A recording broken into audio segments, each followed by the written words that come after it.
ఆమె భర్త అయిన యోసేపు నీతిమంతుడై ఉండి ఆమెను అవమానపరచునొల్లక రహస్యముగా ఆమెను విడనాడ ఉద్దేశించెను.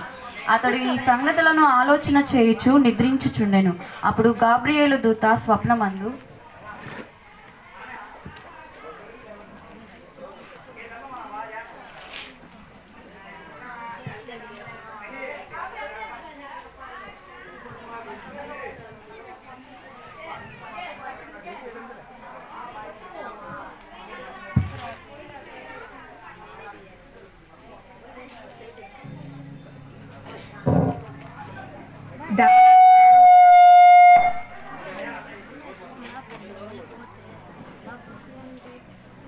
దావీదు కుమారుడైన యోసేపు, నీ భార్య అయిన మరియను చేర్చుకొనుటకు భయపడకుము.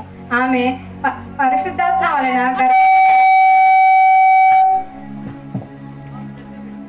తన ప్రజలను వారి పాపముల నుండి ఆయనే రక్షింపుము. కనుక ఆయనకు యేసు అని పేరు పెట్టుదువు. ఆకాశమే ప్రకాశ రాజపీఠమాయే,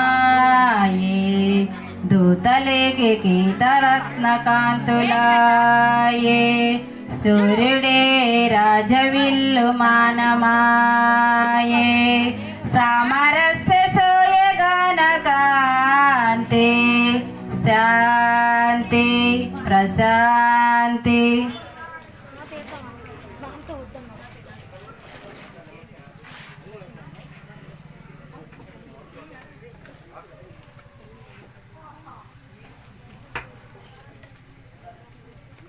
అపరాధం చేశాను ప్రభు, అపరాధం చేశాను. గుణవతి అయిన మరియను అనుమానించి పాపం పట్టుకున్నాను. ఇప్పుడే మరియ దగ్గరకు వెళ్ళి క్షమాపణ అడుగుతాను.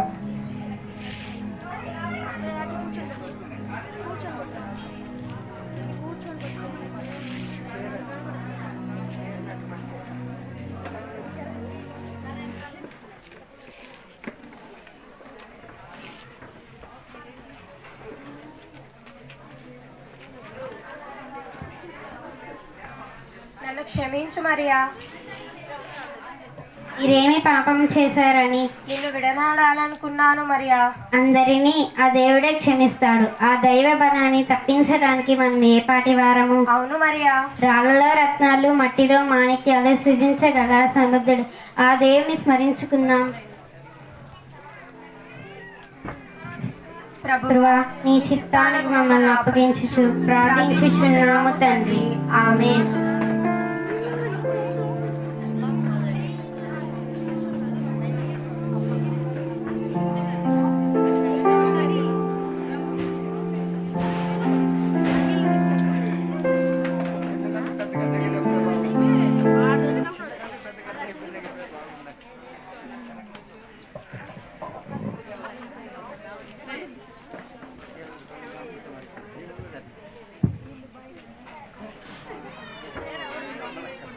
ఏ సోరక్క, బాగున్నావా?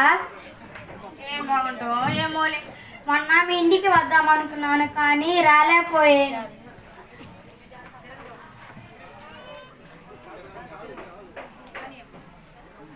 అదేమైనా పని పడిందా ఏంటి? నాకేం పని ఉంటుందిలే కానీ మరి అంట గర్భవతి అంట, నీకు తెలుసా? మరే గర్భవతి అయిందా? పెళ్లి కాకుండానే దానికి ఏం పోయే కాలం వచ్చిందని, ఇంత దరిద్రపు పని చేస్తుందని నేను నమ్మలేకపోతున్నా. నా కళ్ళతో చూస్తేనే కానీ నేను నమ్మనక్క. సరే అక్క, నేను పిల్లని బడికి పంపించాలి, వెళ్ళొస్తా.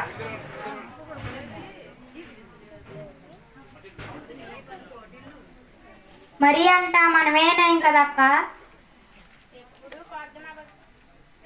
ఎప్పుడు ప్రార్థనా భక్తి అంటుందిగా, ప్రార్థనకి వెళ్ళే వాళ్ళు గారు ఏంట పనులు చేస్తారా ఏంటి? ఏమో అక్క. సరే నేను వెళ్ళొస్తా, పిల్లని బడి పంపించాలి. ఓ అక్క, నా కడుపు ఉబ్బరం పోయి నీకు చెప్పానేమో. నేను చెప్పాను ఎవరితో చెప్పబాకక్కు. చెప్పండి. ఓ ముందున్న ముసలమ్మ మేము చెప్పుకున్నాను, మా ఆయనకి చెప్పేవా? మొదలుకే మా ఆయన మంచోడే కాదు.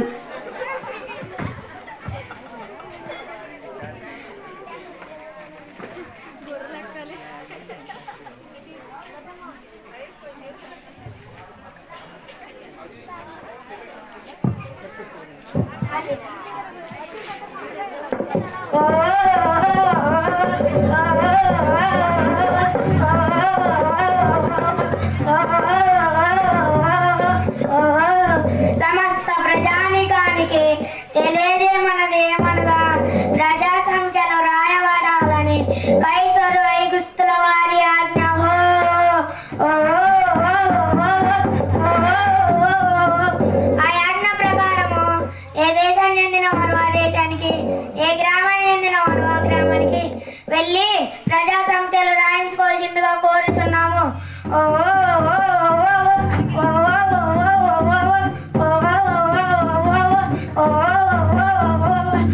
ఓమున్న ముసలమ్మ, నేను చెప్పలేదని, నేను చేయలేదని రాజుగారు చెప్పేవమ్ము. అసలే నేను 4 పిల్లల తండ్రిని, నా కడుపు కొట్టొద్దమ్మా.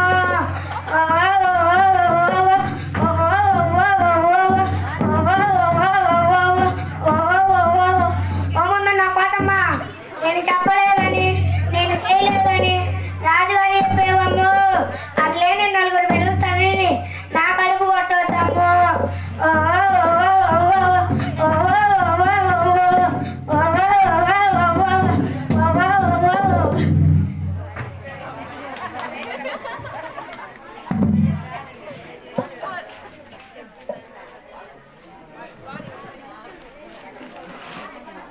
యోసేపు దావీదు వంశంలోను గోత్రంలోను పుట్టినవాడు గనుక తనకి భార్యగా ప్రదానము చేయబడి గర్భవతి అయింది. మరియతో కూడా ఆ ప్రజా సంఖ్యలో వ్రాయబడుటకు గలిలయలోని నజరేతు నుండి యూదయలోని బెత్లెహేము అను దావీదు ఊరికి వెళ్ళెను.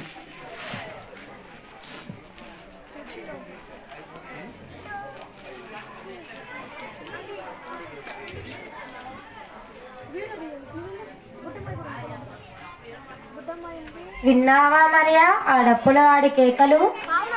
ఇప్పుడు ఏం చేద్దాం? ప్రజా సంఖ్య వ్రాయబడాలంటే బయలుదేరి బెత్లెహేముకు వెళ్ళాలి మరియా. అయ్యో, ఉన్న పలంగా ఎలా వెళ్ళగలం చెప్పండి. అదే ఆలోచిస్తున్నాను మరియా. అసలే నువ్వు వట్టి మనిషివి కూడా కాదు. నిన్ను కాలినడకన ఎలా తీసుకువెళ్ళాలని ఆలోచిస్తున్నాను మరియా.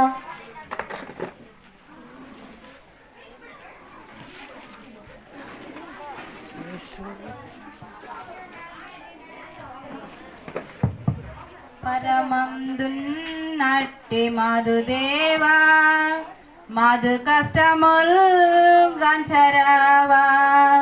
పరమందున్నట్టి మధుదేవా, మధు కష్టము గంచరావా. నవమాసముల్ మరియ నిండి ఉంది, నడువలేక కంచెరమాగి ఉంది. నవమాసముల్ మరియ నిండి ఉంది, నడువలేక కంచెరమాగి ఉంది. పరమాందు నట్టి మధుదేవా, మధు కష్టము గంచరావా. కొండదారులు మేము ఎక్కలేము, ముళ్ళ పొదలను మేము దాటలేము. కొండదారులు మేము ఎక్కలేము, కనుల నీటితో కడుపు నింపలేము. పరమాందు నట్టి మధుదేవా, మధు కష్టము గంచరావా.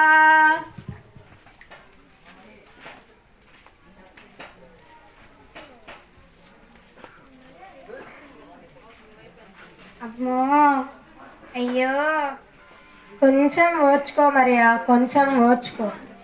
అమ్మో, అయ్యో, కొంచెం ఓర్చుకో మరియా, వచ్చేసాం, కొంచెం ఓర్చుకో. అమ్మో, అయ్యో.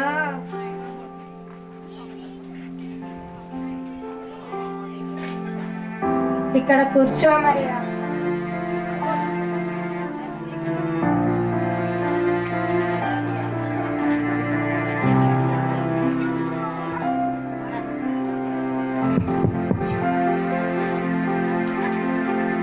ఎవరమ్మా, మీకేమి కావాలి?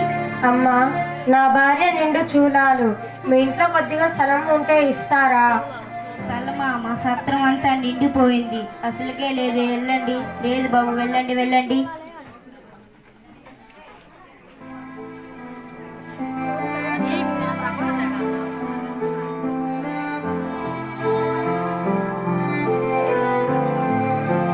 అమ్మో, అయ్యో. కొంచెం ఓర్చుకో మరియా, కొంచెం ఓర్చుకో.